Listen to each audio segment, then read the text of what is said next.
Hello everyone, and welcome to this special 90-minute cycle rail event. Unfortunately, I don't need to give you any information today about the fire exits, but I do need to tell you that this event is being recorded and we are planning to put it up on the Cycle Rail website, and I hope there are no objections to that. Can I also suggest that you have your Zoom settings on speaker view?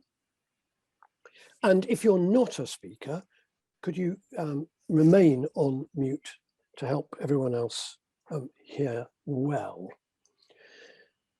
If you have questions, would you mind typing them in the chat box? You won't be able on this occasion to raise a hand. And we may, depending on how well I manage this, we may have time to answer some questions at the end, but we will certainly try to answer all of your questions afterwards and put those questions and answers also on the website. And the website is, which we'll repeat at the end, the website is cyclerail.co.uk. Behind the scenes with me today is David Hibbs, who manages everything to do with the Cycle Rail Working Group. And if we get into any kind of mess or trouble, or I say something that is entirely wrong, David will be on hand to quite correctly butt in and put it right.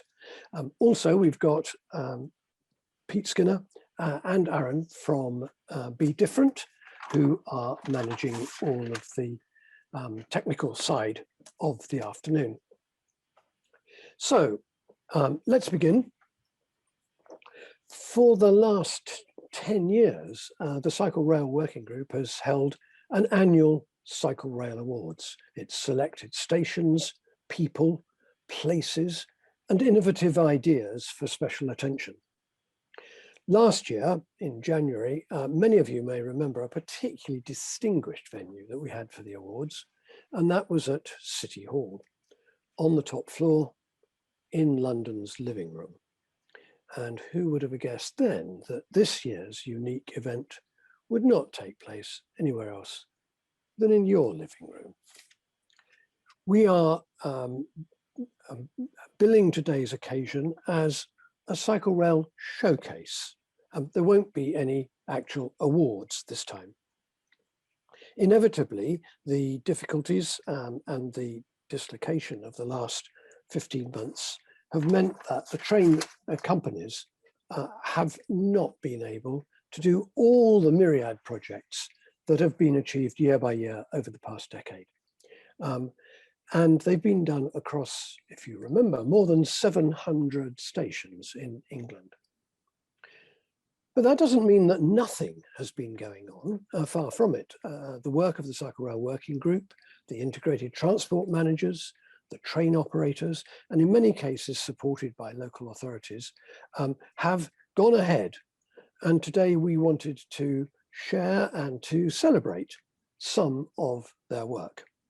Projects don't need to be big to be valuable, something that the minister reminded me of when I was rather speaking deprecatingly about something quite small.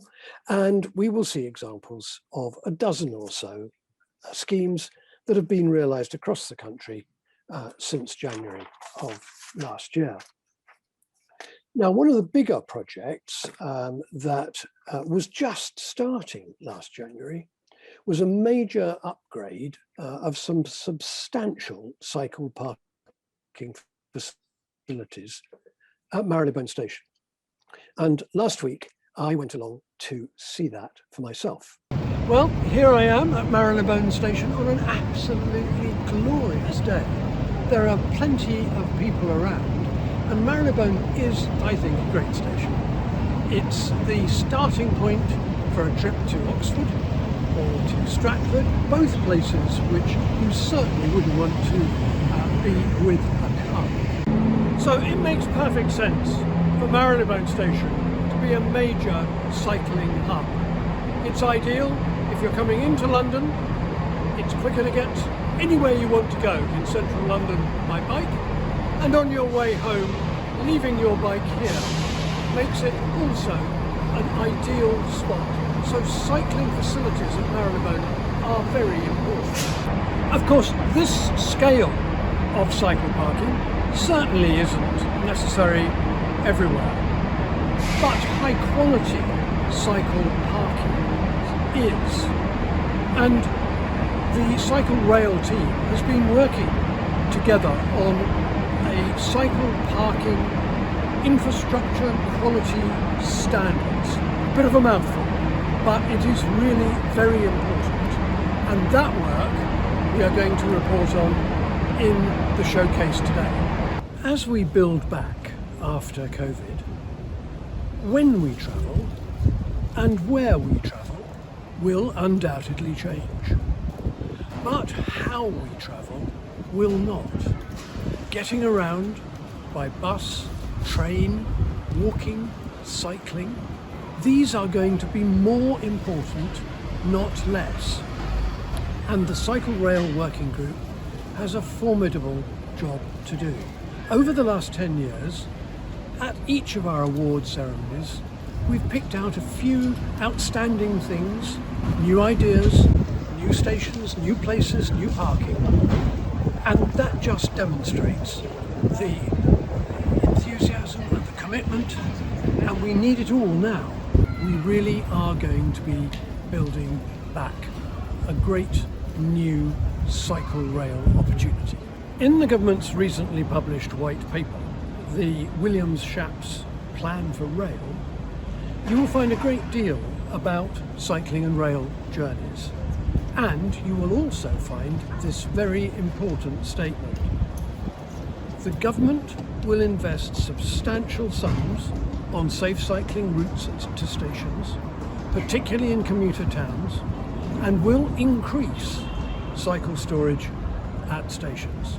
At the end of the report, you will find some clear commitments, unequivocal. And here's one. Getting to the station on a bike will be made easier. Cycle Rail still has a job to do. We're here to stay, and that's what you're going to see in the presentations at the showcase today. Well, I hope that you at least got the gist of that. We are here to stay, and that's due in no small measure to the commitment and the support of the Minister, who is responsible both for rail and for cycling, which is a very happy combination for us. Chris Heaton-Harris spoke at the awards last January, and then he said, cycling to stations couldn't be more important to me. He's a great advocate and true to his word. And Chris, we're absolutely delighted that you're back with us again today. Here he is, Minister of State for Transport, Chris Heaton-Harris. Well, thank you very much indeed, Philip. I'm tempted to just freeze on you just for a second, give you a tiny bit of a shock, but that would be unkind. I have done that on the occasional Zoom call that's been a bit dull, just to see if anybody was paying attention to what I was saying, and invariably nobody was. But I know in front of me there'll be an audience now that is actually truly interested in this subject and completely up for delivering on the government I represent's promises on this agenda. And it's always good to see the great work that you do in this area to make cycling to and from stations more attractive than it's ever been before. And as you say, you've stolen one of my best jokes, because I was going to joke about the people's living rooms, so I'm very pleased. But I was there last year, or whenever it was. I mean, the last 15 months seem to have floated by, where I was talking to people from my bedroom, in fact, for huge amounts of time. In fact, Philip, I believe you've been to my bedroom before on occasional calls over the course of the last 15 months. But it was a fantastic venue to hear about some fantastic schemes. And it is a shame that we're still virtual now, but I'm really looking forward to what we're going to see in the course of the next hour or so And I know that, as I say, the people on this call are going to help the government with their agenda, with our agenda of getting this right, because it is so important in the general scheme of getting into proper intermodal journeys and a modal shift going forward. Now, obviously, a ton has happened since the last awards. The pandemic has had a significant effect on people's lives across the world. It's obviously changed the way that we work and the way that we travel. And depressingly for me, but absolutely obviously, rail journeys have decreased over the past year to an amazing amount. We had one of our busiest Februaries last year on the railways, followed by only 4% of the passenger numbers in April of last year, back to almost Victorian levels of carriage of passengers. But the counterfactual to that is that people have renewed their love with the bicycle, and more people are using active travel as a means of getting around, getting to places, and using it, choosing it in their daily lives, to be part of their daily lives. So as I hate saying that the pandemic has brought any positives, because I really don't feel it has, but it has brought a moment of great clarity in why why there's a kind of opportunity for us as we move forward to bank what these practices that people are taking, making these choices to use their bicycle much more, walk more. And that's why actually last year in the summer we published Gear Change, our bold vision for cycling and walking. You talked about the white paper we published last week. You'd have seen actually 3 quite big strategies come from the government. We'd had Gear Change for cycling, the William Shapps plan for rail, in rail, and the Bus Back Better strategy. We are trying to make sure, I suppose you could say, you wait for ages for a strategy from government and then 3 come along at once. But we are trying to make sure that we capitalize on the opportunity that is now in front of us, because if we weren't, we would be failing the nation. And the Prime Minister and my Secretary of State significantly in Gear Change expanded the government's ambition and funding for cycling and walking, with £2 billion in extra investment planned over this Parliament, the largest amount of dedicated spending ever committed to increasing cycling and walking in this country. So Gear Change sets out the actions we'll take in increasing cycling and walking and maintaining the interest that there is in the nation in it. And connecting cycling with the railway plays a huge part in achieving this, whether it's in constructing safe, secure and accessible cycle parking, creating better routes to stations, making it easy to take bikes on trains. You've seen a bit about that in the Williams Shapps plan for rail, and there's been lots more to come on that, or providing better information so people can make sustainable travel decisions. So the Cycle Rail programme is fundamental to delivering all of those actions I've just listed. The commitments have been massively amplified, as I say, in the Rail White Paper, which I hope demonstrates to everybody that we really want to properly integrate the 2 modes to support a more user-centric experience moving forward. So I'm looking forward to getting on my bike, and I have to admit, in this audience, I have never cycled to the station to then get on the train with my bicycle. It's something I am going to try and do in the future, because I only live 11 miles away from my station, and I've become a bit of I used to describe myself as a fair weather cyclist. I will now go out in mild drizzle.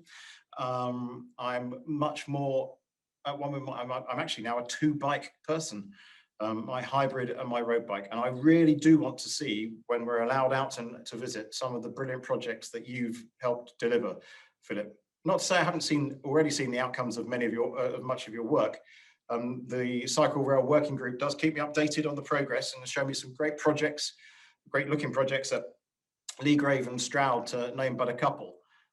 And last September, you'll recall, Philip, I was lucky enough to get out in between 2 lockdowns, and I went to Hull specifically to see the brand new cycle hub in use at the station. And as you very quite rightly reminded everybody, and yourself, I hope, that whether it's a big secure cycle hub or a small but high quality cycle stand somewhere, both can make a huge difference.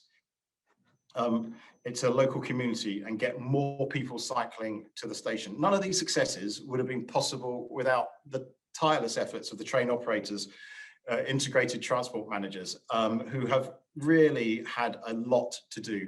And they've continued to deliver schemes throughout the pandemic. And I really do thank them for their efforts, because they've been extremely busy. Philip, you'll know that I am passionate about delivery. The sooner projects are delivered, the sooner the benefits are realised. And it's very easy for politicians to talk. I'm very much more keen on actually seeing things actually happen. And this is because I want to see people using cycle parking, start using the better routes to station, and really experience the difference that all this money that we're investing is making. And that's where we will get fantastic value for money from the Cycle Rail programme. So to anybody listening or watching this, please do let my team know if you know of any interesting opportunities for me to come and visit you. I'm really keen to do so. Delighted to come out when I'm allowed to, and see what the impact of the investment that we are making has. And I'm also extremely excited about the future of Cycle Rail. New cycle parking standards have been developed by the Cycle Rail Working Group, and I'm pleased to say that they will be published on the Bicycle Association and Cycle Rail websites today. Routes to station schemes are being developed alongside our usual investment in cycle parking. This will aim to make door-to-door journeys to the station by bicycle quicker, healthier, and more enjoyable than taking the car. And a bugbear that I know, Philip, you raised with me in the very first meeting we had together, was the persistent issue of cycle theft.